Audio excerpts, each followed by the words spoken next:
Welcome to the award-winning Dare to Dream podcast with Debbi Dachinger, covering metaphysics, ETs, shamanism, and channeling. Here you will find spiritual inspiration from today's thought leaders, along with cutting-edge insights from our interstellar brothers and sisters and ancient shamanic wisdom. Now, here's a new episode of Dare to Dream with your host, Debbi Dachinger. And off we go. Yay. Welcome back to Dare to Dream, where the extraordinary isn't fiction, it is the conversation. Dana Kippel is here today with a message that could change the way you understand reality. In the next few minutes, you're going to discover why plasma, the fifth element of the universe, may also be the missing link between consciousness, intuition, and the future of humanity. And why this matters right now. So stay with us, because what you're about to hear could shift how you create reality, how you connect, how you navigate your own multidimensional power. And if you'd like to learn more about Dana, go to Dana Kippel, that's KIPPEL.com. So plasma, consciousness, and the hidden architecture of reality. Dana, welcome to Dare to Dream. It's great to have you. Yay. Thank you for having me. I'm so excited. Me too. This is a very cool subject. And I had a question. I would say 6 months ago, I started wondering, why are people starting to talk about plasma? What is plasma in the cosmos? What is the plasma to us? And so let's start with the foundation, plasma, consciousness, reality. For listeners who are new to this, and I would say, even after looking into you, still, I am somewhat. What is scientific plasma? What is your expanded definition that reframes plasma as a living intelligence? Yes, great question. And it's a good place to start, because most people, including me, for most of my life had no idea what plasma was. I only saw the plasma globes at the store Spencer's, which was like a party store. But I didn't know it was plasma. I just thought it was magic, which is, a little hint within itself. But so in science, plasma is the fourth state of matter. There goes solid, liquid, gas, plasma. It is an ionized gas, meaning that the electrons are kind of free around it. It sometimes can create fluorescence. That is why we see it in the northern lights, the aurora borealis. We see plasma is lightning. It is part of fire. It is neon lights. Neon signs are a cold plasma, and it makes up 99.9% of visible matter. So my theory is, hey, if this substance makes up 99.9% of visible matter, I would say 100% in different states of matter, then I think it's the fabric of reality, and it also makes up 99.9% of invisible matter. It is, the vehicle of our consciousness. And my expanded definition is, okay, science is putting a lens on this expanded, beautiful, plasmatic substance that is a lot finer than we can currently test with scientific tools. Just like we theorized gravity before being able to prove gravity, there is a finer ether, a living ether that is plasma, that is multidimensional. It is the glue of the universe between all timelines, dimensions, and it is what I call living and sentient, and it is the vehicle for consciousness, information, and intelligence. So that is kind of how I describe it. And it really also is more of a set of behaviors of the fabric of reality.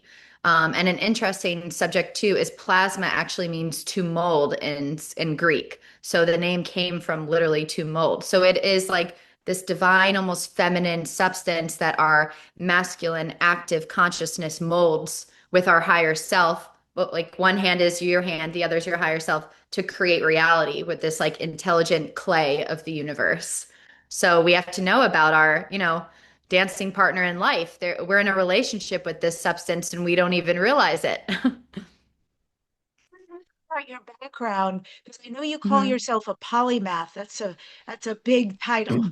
So what is your background? Because I've also seen you're a filmmaker, an actor, and how does all of this factor in? Yeah, sure. The way I use polymath is kind of funny. I think anyone should and can use it. It really is just that you're good and interested at a lot of different things. Also, I have a little bit of a special interest with plasma. So I do feel like I say this with a lot of humility, but I have a bit of like savantism, which isn't even a word when it comes to plasma, where I just notice I have pattern recognition with it and how it relates to our consciousness in the world. And I was able, to write like a 700-page book about it.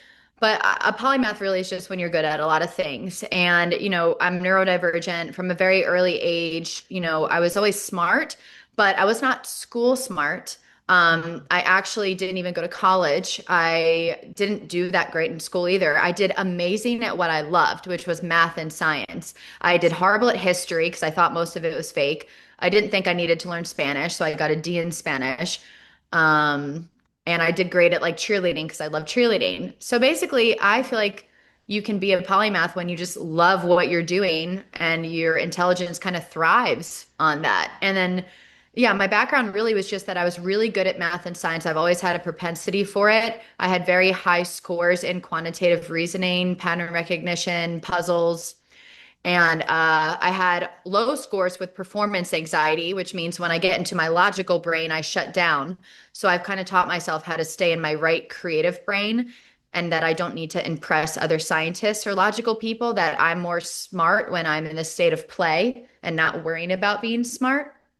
Um, and then I also have a background in mental health from my all my 20s because I went to rehab when I was 21 and 16. I then was inspired to go into the mental health field to help others with addiction and mental health struggles. I had a lot of trauma in my background. And, all that to get together, put kind of, and I've always been also interested in the paranormal and metaphysics. I've had experiences my whole life. So all of that came together as like science, a little bit of math, spirituality, mental health, and just learning how to love and connect with myself and wanting to share that with people, like how to connect with your magic. And here I am. That's a great explanation, actually, and weaving all of those gifts together. You held up your Mhm. book, very cool. And I Oh, know yeah. your book suggests that plasma is conscious. What was for you, Dana, the moment, the evidence that convinced you plasma Mhm. is alive? Yeah, so actually I call it sentient, not conscious, but it is the vehicle for consciousness. So you can kind of say it's conscious too. I think that's really like a silly semantic thing. But basically, I say that plasma is alive. It has a memory, just like the Akashic field. I would say, a similar thing to that. And it holds our imprints of consciousness. So I don't know if it's conscious itself, but I would still call it living, which really begs the question, what is even consciousness? I believe that consciousness is actually a system of us feedbacking with plasma, and every single object item in a system with plasma, which I call plasma consciousness synergy. I believe that is what consciousness is. It's more of a feedback system. And then awareness, or what I call fifth dimensional consciousness, that is our higher self. And it's kind of operating through this three-dimensional consciousness system. And most of us are stuck in survival mode, which means that our three-dimensional consciousness system is all misfiring and our nervous systems aren't regulated. So the key is, how do we operate as our fifth dimensional, higher multidimensional self in our human body? And that's kind of what I'm trying to help teach. And in order to live as our multidimensional self, I feel like we need to learn about plasma, because up there in the ethers, our higher selves already know how to use plasma to visit us as UFOs and UAPs, to come in our rooms as these little ghost orbs. It's all, plasma.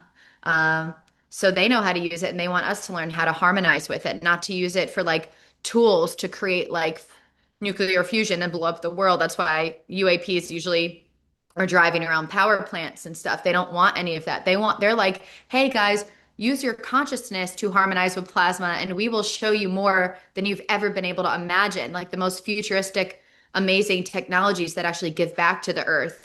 And we just don't want to listen because that will come from within. And many of us are so scared to look within, especially a lot of business people who've maybe not made the best decisions for humanity. So everyone's just stuck externalizing this beautiful gift of plasma into technologies that we are ruining the earth with. Yes, and I agree with everything you just said. Yeah. Plasma holds memory. Does this mean that future timelines already exist and we're simply tuning into them? Yeah, so it's actually a two-pronged question. It is a paradox, and plasma has tons of paradoxes. So, yes and no. So, right now, in this moment, with my current resonance, with my current conscious heart coherence, whatever I'm resonating with, and this is good for me to remember, whatever state of mind and coherence I'm in, is created all my future potentials in the plasma field based all on how I'm feeling in my present self. And a lot of us in our present selves are holding on to a lot of our past. So our future, a lot of our future is in survival consciousness, and the system is projected from our past. The key is how to heal those past limiting beliefs, how to heal our past trauma and learn to resonate in total presence. Um, I call it the Z axis in my book. And when we can resonate in that total presence and heart coherence, not worrying about the future or past, making choices from the actual present, not out of judgment, but almost from our higher self or multidimensional self, that is actually what creates what I call emergent future timelines, which is not any of these future potentials. It is a totally new one where you invent something never yet created in any timeline, where the God, the universe is learning from you. And that is why one person can change the world and one person can be so powerful. And to me, it motivates me to get there. And I have a long way to go myself. I'm still, working on relationships and interpersonal things, but I know and I feel in my heart it is true. It doesn't mean it's easy or a fast, quick fix. But yes, so at the same time, our future is determined based on where we're at now, and we can change it based on our choices of where we're at now. So it's a great thing to know. We have the power. Power. I love that. Absolutely. And so, based on what you just shared and the Mhm. possibilities with that, what role do emotions and sensitivity play, especially for folks like you and I and those watching who are uber sensitive? Our Yeah. emotions, our sensitivity, how then do we access multidimensional states through plasma Mhm. from the emotions and the sensitivity? Yeah, I talk about it a lot in my book. I call it emotional technology. So the number one thing is to know to connect with your emotions. And for a long time, I wasn't even connecting with them. Energy and motion is emotion. It's just plasma and motion, with our consciousness. It is these imprints and feelings. And there's a difference between emotions and feelings. Emotions, I would say, are more within the timelines, and feelings are almost like feelings of awe, curiosity. They're more what I would say our higher self feels. They're not the same as I would call like human emotion. But the interesting thing is, our higher self is actually all of our higher selves are kind of watching how humans work in that way, because they don't have emotions. They have feelings, which are lighter and more effervescent, but they still have contrast. So they're like, oh my God, like you have all these negative and positive emotions. Like, how are you going to create with plasma? Like they know how, because they think it and it happens, and they're in these higher states. And it's like, can humans even do that? And that's what they're kind of waiting to see, how we evolve in that way. Um, and I'm still learning how to use my emotions, or else I would be like a, billionaire sorceress by now. But basically, knowing your emotions, connecting with them, being able to decipher kind of what they are, and not having resistance when you want to visit a timeline that you're in, maybe somewhere else, or wanting to, visit the inside of the moon or wherever you want to go. If you can feel it in your heart and envision it, you will go there like that. The problem is the resistance of our doubt and our thoughts and our mind. And when you can, even if you want like a future outcome of something, I always say first, make sure your intention is from your heart, not your ego, because you might get what you want and not like it.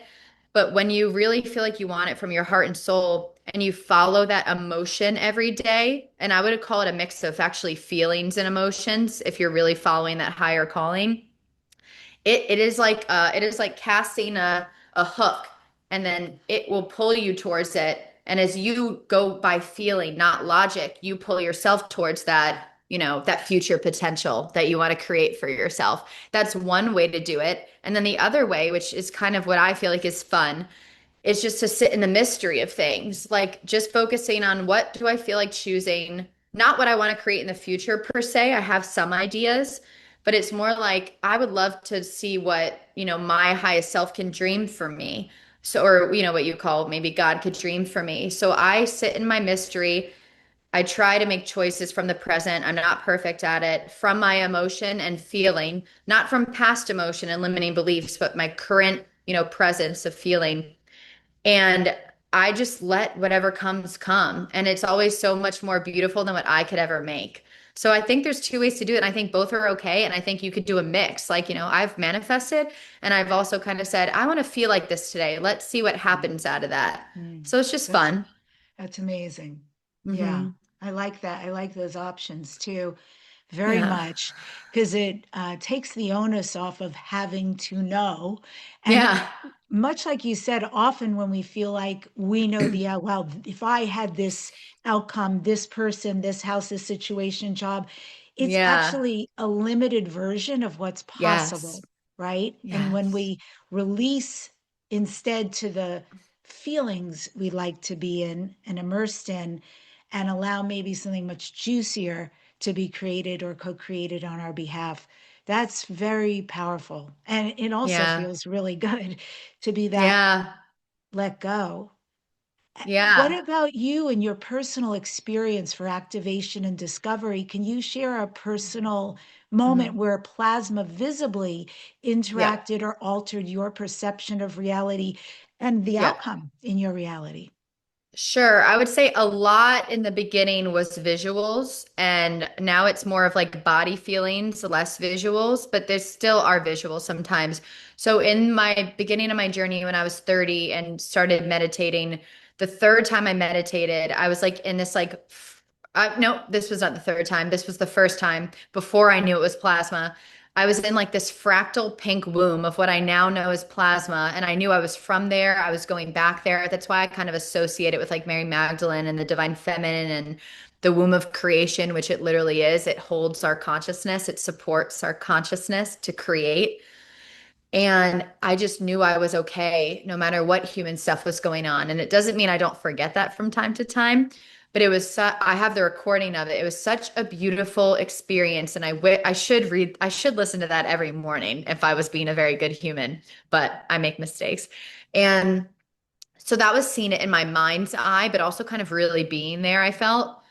And then as far as seeing it manifest in front of me, I have seen, plasmoids in the sky, which are plasma, as what I think I call our future ancestors or our higher selves visiting us. And then I've also been to the Monroe Institute and deep in meditation and I've had this once on my own too, where these holographic little, ether plasma beings, kind of like they're sentient. They're not even like, I wouldn't even say they're, maybe you can call them awareness, but they're like sentience and awareness, like this fifth dimensional holographic mist, almost like fairies that came into my check unit, what is called it's a bed you stay in at the Monroe Institute that's like totally dark. And they're just floating. And all they were doing was loving and supporting me and telling me everything would be okay. Because I have one of the most like intrusive negative minds I've seen compared to everyone I've met. And I can overthink my way into manifesting, things happening because I'm a manifester and I really am working on switching that. And it doesn't matter how much I know, it takes time and years to embody these things and, lots of work on yourself, which I'm doing. And yeah, just the beauty of like them kind of emotionally connecting with me and knowing they were there for me and they were my family was an amazing experience. I'm trying to think of any others. Well, anytime like I see a being of consciousness, whether it's been a scary experience in the past, now that I've healed my trauma, I've had beautiful experiences. They're all covered in what I would call a kind of plasma cloak or a fourth dimensional plasma layer that reflects your subconscious. So based on what I was resonating with was kind of how I would interface with the being of consciousness and what I would see. Um, and I've had tons of those experiences. And I didn't know that I could co-create them until the last few years. I thought I was kind of victim to whatever, entity visited me. But lo and behold, that is not the truth in my mind and experience. It is all beings of consciousness that visit us are an individual co-creative experience. And when we learn to regulate our nervous system and our consciousness and heal, we can co-create only beautiful experiences. Even if it's a negative entity, there's ways, obviously protect yourself and never engage in something that feels like really off. But sometimes it can look off, but it's more your own trauma visiting you that needs help. It's like a monster, what I call a man stirred, that just needs to be calmed and soothed, which is your inner child. So there's a lot of nuance to it, and I write about it more in my book, but those are some of my instances with plasma. Really interesting. And Yeah. it's a really nice anecdote that things that look scary are sometimes attributed to us. They're Yeah. actually our inner machinations being manifest in a way that looks frightening. I guess that has to be true on every level, really. It's on all levels. I just upset people when I say that because they have such intense bad experiences, and I'm not negating those. It's just it's hard to take accountability that it is all within us and something within us is resonating with that. But it doesn't mean we should have shame or feel guilty. It's stuff we need to heal. But Hmm. yeah, I mean, evil is human created. Fear is human created. That is not a staple in my mind of plasma or the universe at all. It's all love. Got it. Yeah. So if we are plasma beings, then what does that mean for the average person waking up tomorrow morning? Yeah, I would say it means that we can access our inner magic, our inner power. We have a layer of plasma around us. Some people call it the biofield, our aura, your Merkaba. It is what our consciousness synergizes with. So just knowing you have that, at least for me, knowing there's all this undiscovered magic within me, and that I can almost, I can change my reality if I learn to work with this and my higher self and learn like almost like the behaviors of plasma and more about like how to surrender, how to work with your heart coherence with reality. It's not about controlling reality, but co-creating with it. Just a lot of these things can almost turn like a caterpillar into a butterfly where you learn and discover your own magic powers. Like you get intuitive gifts, you can get gifts that no one's ever had before. And for me, that is all the motivation I need to heal and feel my feelings and be authentic, is knowing that I can have almost like human magic powers and live the life of beyond my wildest dreams. If and I think I'm not saying learning plasma, you have to. I don't like saying that or instructing people on that, but it has brought so much depth and love and juiciness to my life, and I'm sharing that with people. And if they resonate, I think it will do the same for them. Yeah, Yeah. absolutely. And, earlier in your transparency, you talked about trauma Yes. and you talked about your negative thinking and how you're working to take that what probably feels like a woundedness into the superpower flip side that it actually Yeah. is. So for people who are listening and really resonate with what you just said, and they Mhm. are feeling blocked, they're feeling afraid, they're feeling disconnected right now, Hmm. how does plasma how does plasma understanding or Yeah. usage help them to heal or regain their sovereignty and power? Yeah. I think one of the most motivating factors for me is understanding that plasma communicates and reflects with our subconscious, because our subconscious is this fourth dimensional layer of around us of our thoughts and emotions. It is not our 3D consciousness. It is more the imprints of everything that's happened up until now.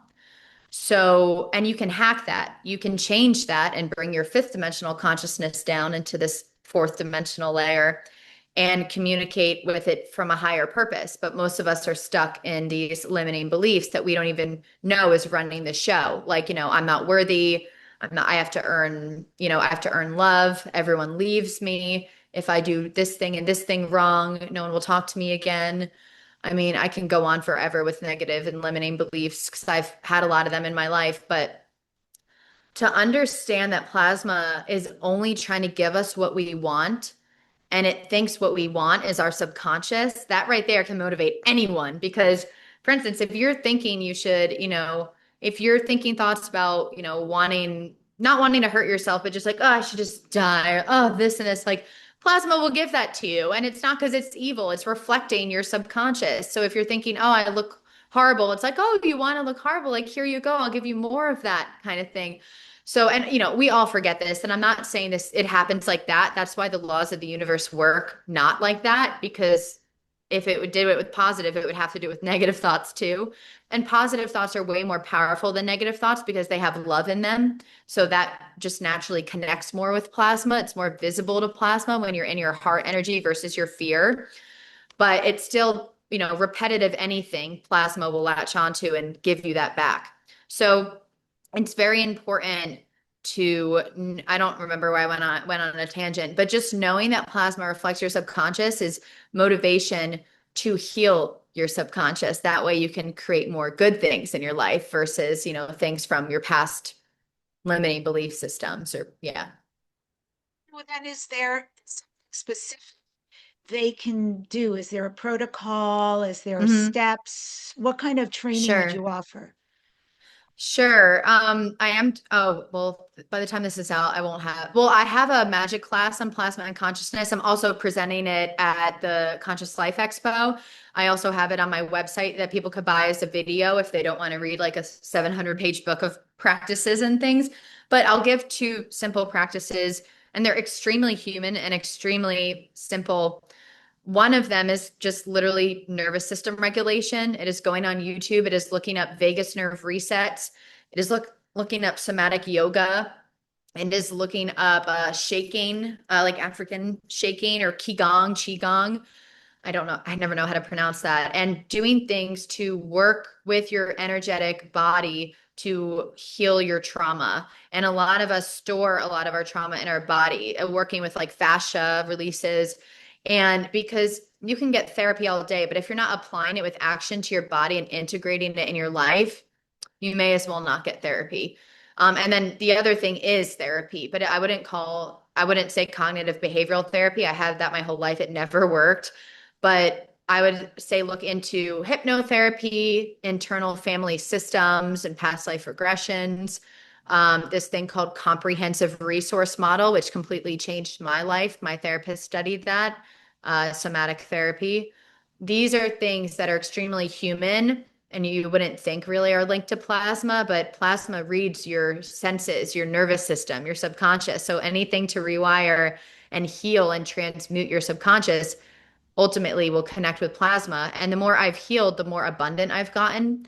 The more money I've made, the more beautiful people have come into my life, the more I've been able to have miracles in my life. And I still am a work in progress, but I it all started for me when I discovered plasma, which is why I'm sharing it with people. But really, plasma is like this beautiful cosmic mirror that is just walking us home back to ourselves. When you learn about plasma, somehow for me, it was like the best trickster of the universe because it reminded me about my own self. Because I was looking for stuff outside myself. I was like, ooh, plasma, learn about plasma, not care about me.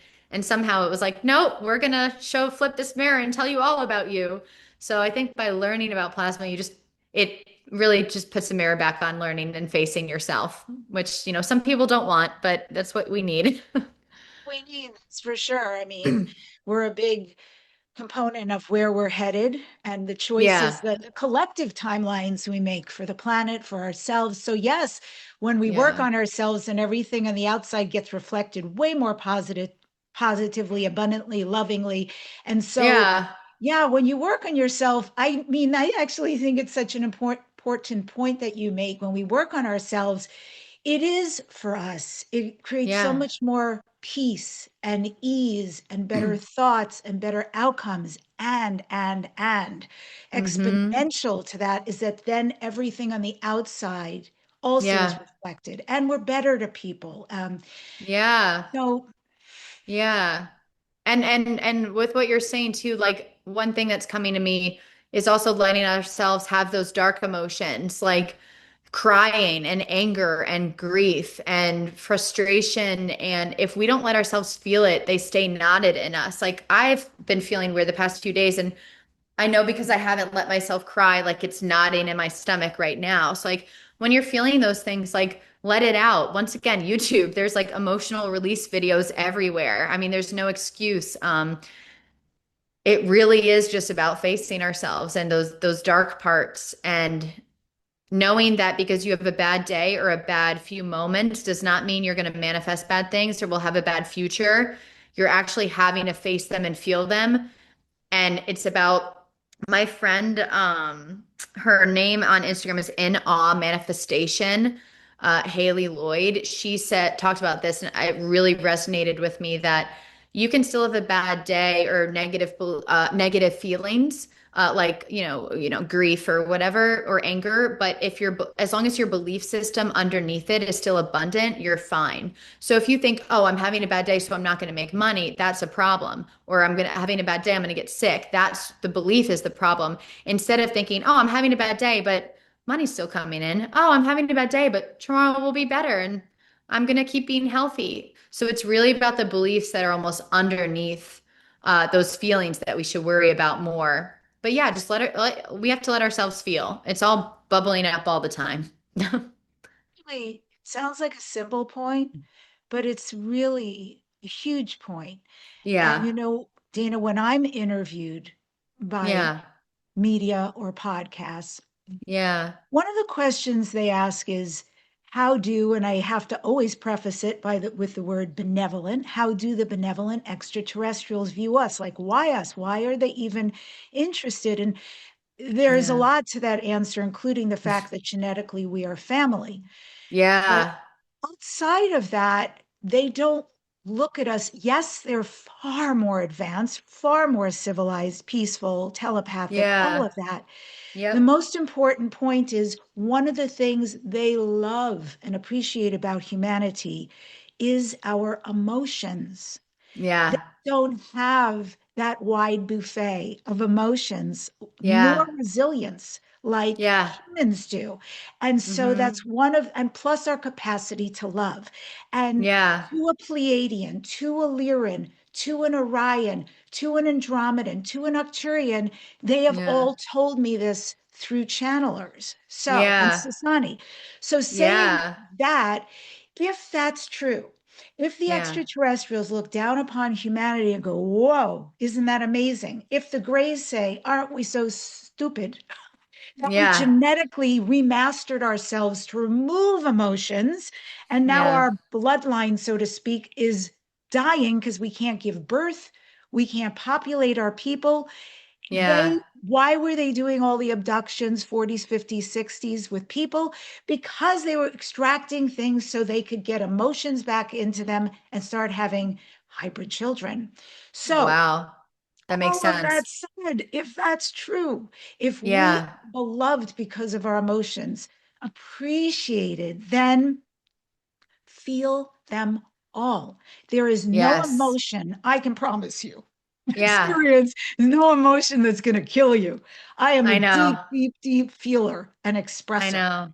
And Yeah. so I have never released anger, frustration, fear, worry, anxiety, whatever the plethora was. I have never, and it killed me. And if anything, as you said, energy, emotion, the energy is released.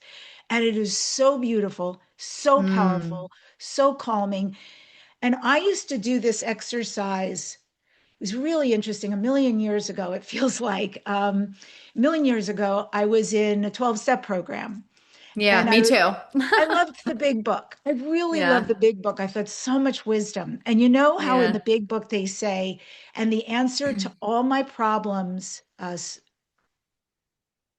God, I'm not going to remember. I'm horrible at this. acceptance. I got it. And Oh, yeah. acceptance is the Acceptance is answer the to all my answer. problems today. So I Yeah. remember in the program thinking, well, I have to accept that person. I have to accept that situation. I have to accept, my disease. I have to. And then one day I had this huge epiphany.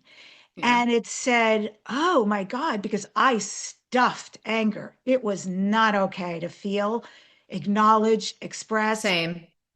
And so Same. I suddenly went, what if I attribute that beautiful line to my feelings? And what if today I say, an acceptance of my anger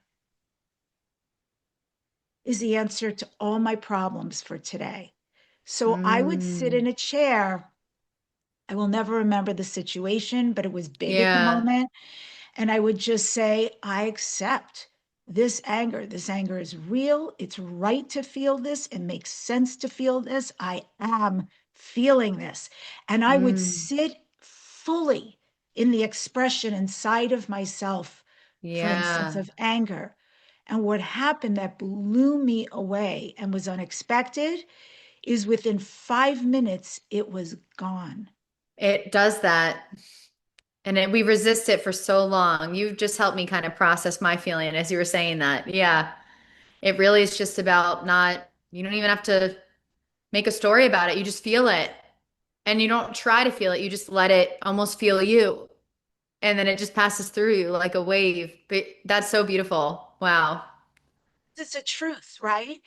We're trying to Yeah. say the truth is coming up to be presented, and there may be good reason, whatever it is. Maybe it's good to be worried about something, or maybe it's from a trauma in the Mm, past. But even trauma, we're so used to shutting down, pushing away, because when we're younger, there really is no safe place. And so I mm, feel like when a truth comes up, it is begging to be acknowledged and paid attention to. And the sooner we can just take our focus for a period of time and say, you're real. In this moment, this is a reality for you. I acknowledge you. Let's be in this. You want me to be in you for whatever reason. And it's incredible when that energy does get released, it completely shifts itself into something so beautiful. And that yeah. was not why I was even doing it. I was just doing it to say, all right, if Yeah. acceptance is the answer to my problems, I accept all of you. And boom, Yeah. it became Yeah. something different. Yes, it transmutes. Yeah. So, yeah, I Yeah. think these points are so important. And Yeah. I want Yeah. to go a little deeper into this, and I'm going to tell people about a few places of action to find us. But let me focus Okay. on this and shift a little bit into Conscious Life Expo. So you and Yeah. I are going to be there. It is February 20th through the 23rd, 2026. We're both speaking, Yes. and it is, bar none, I think, the most exciting consciousness event. Yeah. There's 8,000 people who come through the door. 3 floors of a hotel get taken over. I don't even remember the number, but it's exponential. It's The vendors, it's huge. huge. Yeah. It's exciting. Your community is there. Tell us Yeah. what you're going to be talking about and what you're going to be doing. Sure. So it is, I believe, let me remember what my own talk is called. It's called The Magic of Plasma. I think it's how to heal, create, and yeah, it is. Okay, how to heal, create, and connect with the fifth element. So the number one question people ask me is how do I connect with it? So I'm going to be talking more about how you actually connect with plasma. We talked a little bit about it today, but just going way more into depth on that. And then how also to heal with it emotionally, with yourself, others. Also, like literally what you were just saying, by the way, when we are unknotting or transmuting those emotions, that's literally plasma energy. Those are imprints in plasma that we are, like I don't know if you know of the goddess Anana, but one of her symbols is a knot. But it's like we're unknotting those fourth dimensional plasma fabrics in us and they're kind of smoothing out and then go back into like our kind of toroidal field, and it's just kind of like more fabric to create like love with and reality versus having like a knotted exterior. The same way there's knots in like our fascia because people always connect fascia with plasma. So yeah, connecting, healing, and then how to create, which is the most exciting part. So I'll be talking kind of about like more about like magic and plasma, and I'm keeping kind of it close to my chest right now just because I am channeling it a little bit from my higher self, so it's coming through me. So this is how I work. I'm not going to have it until, well, I'll be teaching it next week, but this week is really when I'm kind of putting it into a presentation. But yeah, just those three things. I mean, a lot of it literally is in my book. It's just like a lot to read. So I'll basically just be distilling the most important things in my book and some new things that are not in my book into, what is it, an hour and a half talk presentation. And it's really just going to be for people who want to deepen the juiciness of life, who want to discover their personal magic, who want to connect with this tangible substance that has been called many things over the thousands of years, and why it matters to call it plasma now, and why it might help if they learn about plasma, and assigning that almost name to this very mythic, ancient energy. And, it'll be whimsical, it'll be fun. I think it will relieve people of a lot of like spiritual guilt, just like reminding us how human we are. And, it's all about being authentic and making mistakes and being in a childhood play. Plasma loves play. It loves fun. I call fun like a funnel. When you're in your fun, you're in a vortex where everything kind of comes to you. Um, and it's also about not feeling guilty when we're not having fun because, some of us can, just like I've had a rough week. We all get in those decoherent moments where we think, life kind of sucks and nothing's coming to us. And that's part of life too. And how do we deal with that? So, no matter how much we work on ourselves. So it's just about learning the dance of reality and what I call plasma consciousness synergy. And maybe, learning more about how to be in relationship with reality than control reality. And, just like being in any relationship, it takes two to tango. There's work on both sides. There is surrender, not just control. There's understanding and learning.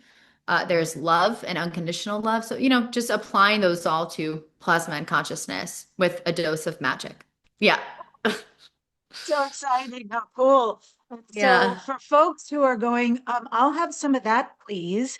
It's Friday, Yes. all day Saturday, all day Sunday, all day Monday is an after conference. Stay for all of it. Do not deny yourself because I can promise you, you won't want to leave. And it Yes. is such a beautiful experience. Hmm. I'm moderating two panels. Oh, which I'm also ones? I am moderating on Friday for 2 hours, Friday. plant medicine. Okay. Then I speak Friday at 7. And then Saturday, I am moderating ET consciousness. Oh. And then there is something coming down the pike that's a big surprise that nobody knows about yet. Oh. So y'all will be the Oh. first. But the person who owns Conscious Life Expo wrote a play and he's producing a play. I'm in it. I have one of the roles. I think it's me, Jimmy Church, and Danian Brinkley in Oh, the Jimmy play. Church. Yeah. It's Uh-huh. going to be so fun. And so we're putting Oh. that on Saturday night at 10. And then just on and on. This is the time to come be with people like Dana in Yeah. person. Like it's a different experience. Like the book is Yes. beautiful, buy it, right? Her Yeah. YouTube videos are beautiful, watch them. And the next Yeah. step is engagement. Plus, Yes. honestly, you will find your tribe. So all the Yes. links are going to be in the show notes. Check it out.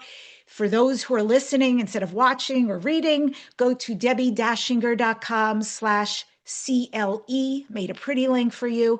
And so it's my name, Debbi, no E, DACHINGER.com/CLE.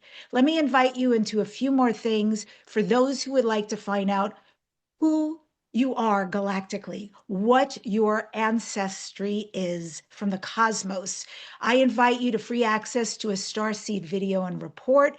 It will Mhm. take you through this so you can learn more about yourself in a more multidimensional way. Go to debbidachinger.com/starseed. I am also doing my final shamanic galactic healing for everyone from around the world, December. So join us. And I'll tell you in a minute why it's the last one. I've been doing it monthly. It's been a profound personal transformation from these healings and activations. Go to debbidachinger.com/healing. So why is December going to be the last one? Because I finally got the message. You guys have been asking me to teach shamanism, Mhm. and I kept getting a no. And then I got a yes. I heard a yes. And I mean a no, no, no for years. And then this yes was about it is time people need these tools. So I am rolling out shamanism level 1, January 6, 2026. And you can go to debbidachinger.com. It just opened, debbidachinger.com/L1 for level 1, L1. Yeah, people are signing up now. There's only 15 spots, and you will get tools and practices, and your life will start to change. I can promise you, it's that powerful. And finally, folks, if this conversation we're having and going to be having again in a moment means something to you, then support us. It's free, it takes you a moment, and we would be grateful. So subscribe, comment, like this video. It helps us reach more star seeds, more light workers around the globe. If you are watching on YouTube, you can hype the video.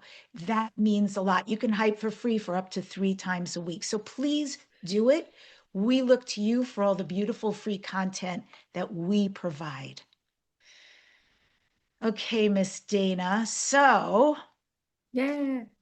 what exactly do you think plasma beings are? Do you think they're ancestors? Do you think they're chemistry? Do you think they're extraterrestrial aspects of us? Something else entirely? What's your take?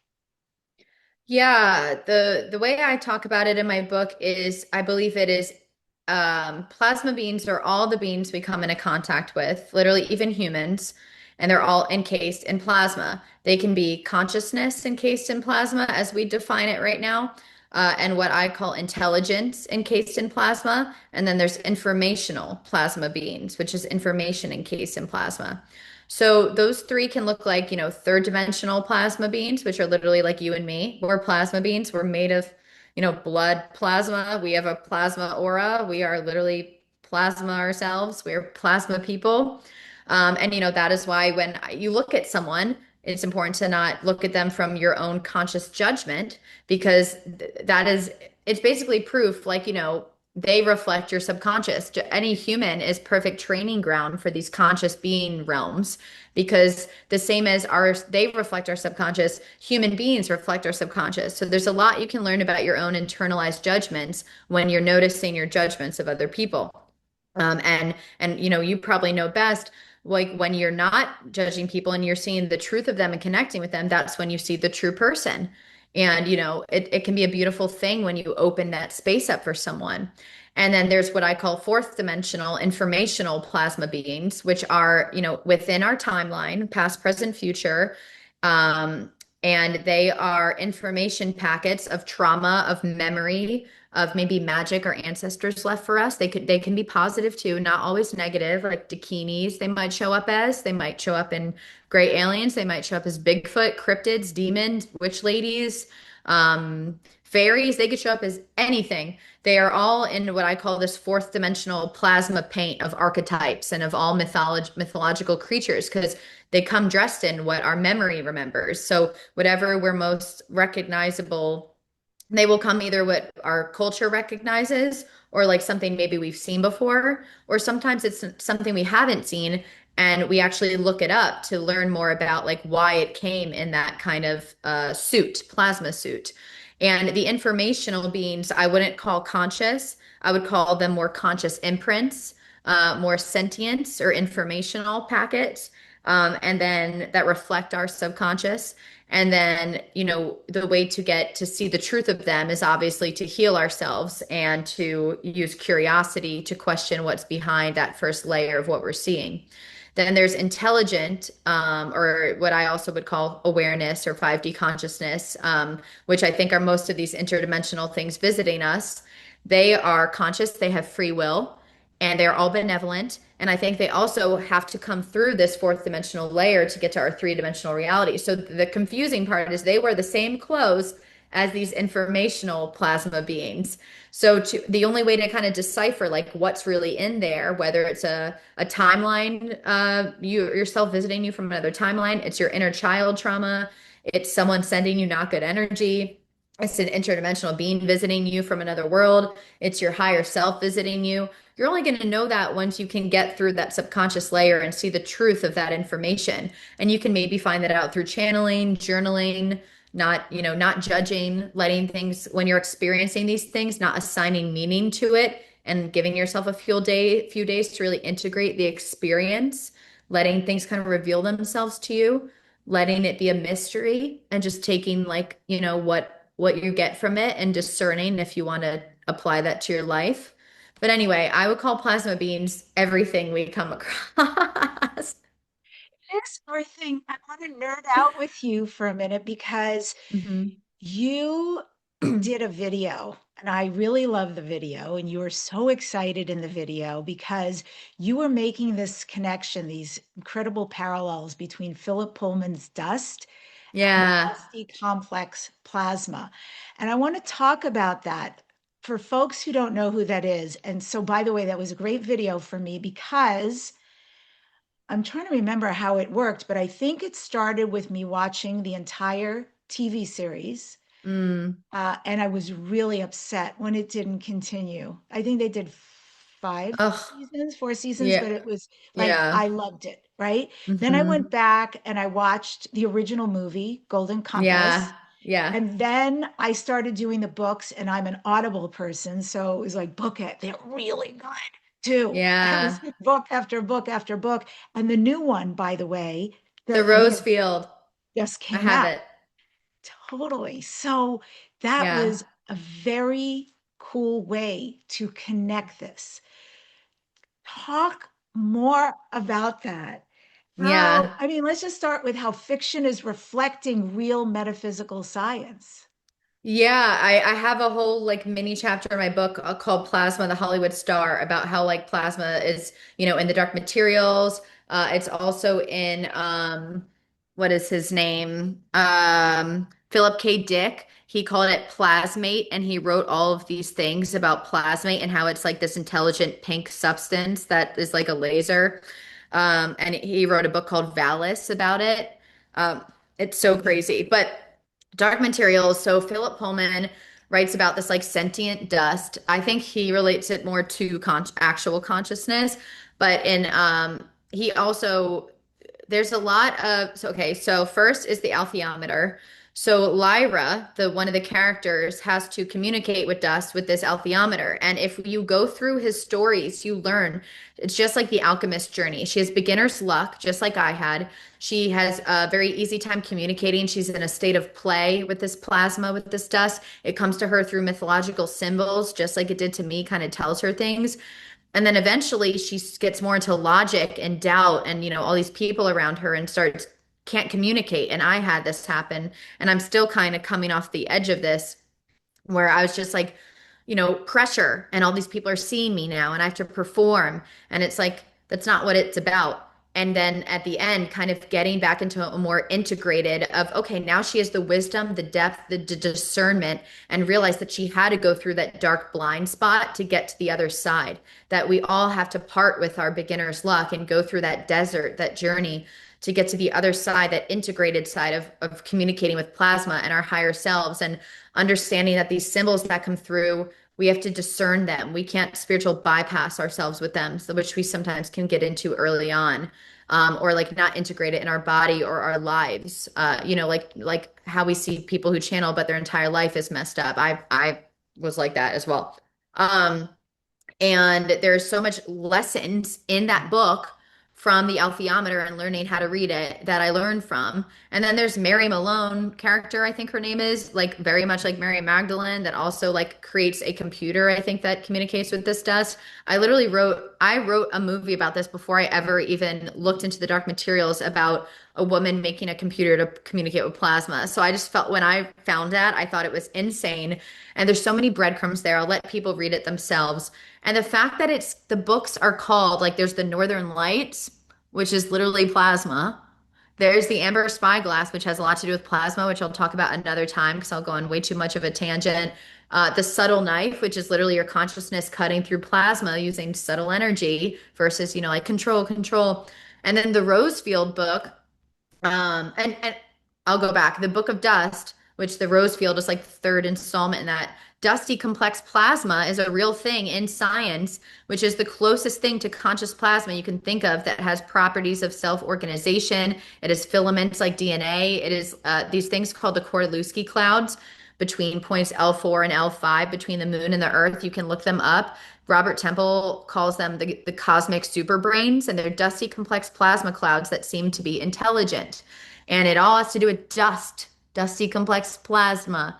And it's almost like the dust of the universe. It's so interesting. And the third book in the Book of Dust, I think it's the third book, correct me if I'm wrong, you probably know more, is called The Rosefield.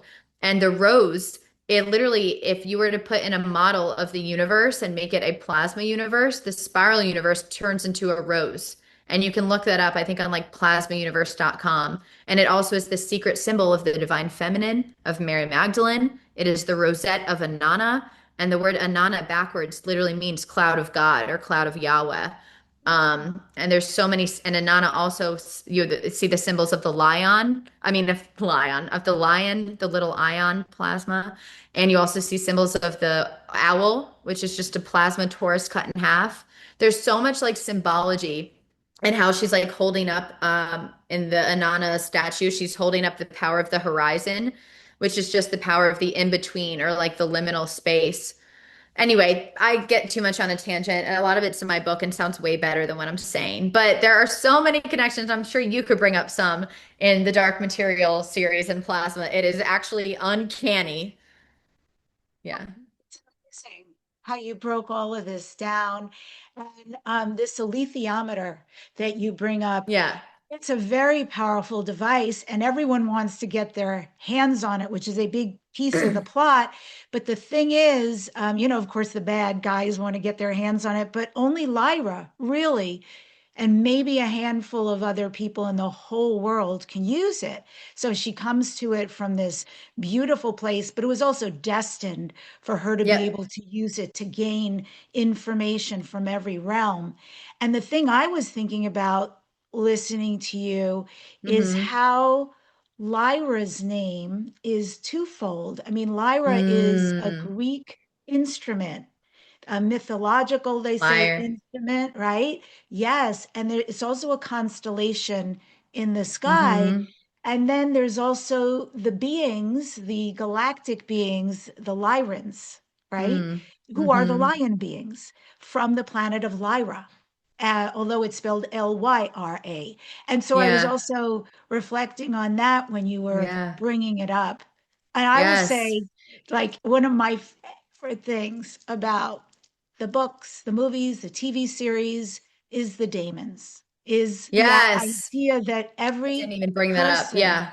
has a soul, and that soul piece is on the outside as an animal. And it's the animals, of Yes. course, they're so perfect for you. Yes. But like even in my life right now, I look at my dog, there's no doubt that's my dog. There's no It's your, doubt yeah. that's my soul, right? And it's also your fourth, what I call your fourth dimensional plasma layer, your aura. That is our daemon. It is sentient, not conscious. It holds our consciousness. So it's like our animalistic, but in a good way, like benevolent. It's like how to train your dragon. It's like the dragon that our consciousness rides on. Yeah, So yeah, I like that. yeah, Yeah. yeah, Beautiful. What a pleasure yeah, to chat with yeah, you.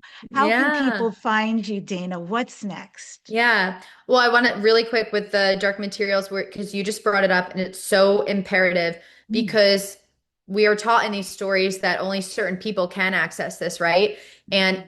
the reason that's true in the stories is because they're pure of heart, they are authentic, they feel their feelings, they have innocence and they want to help the world. If you have that, anyone can connect with this. If you don't have those intentions, you will never. And unfortunately, a lot of people don't have those intentions. But I don't want people to think it's closed off because it's not.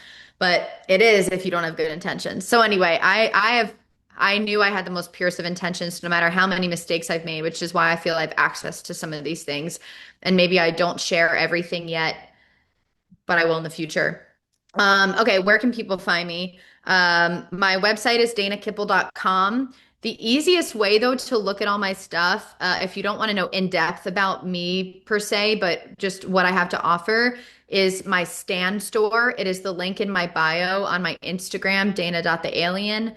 It is on my YouTube, which is at Plasma Intelligence, and my TikTok, which is at Dana Kippel. And the stand store is like you click in the link in the bio and it shows how to buy my sign book, my color version and my black and white version on Amazon.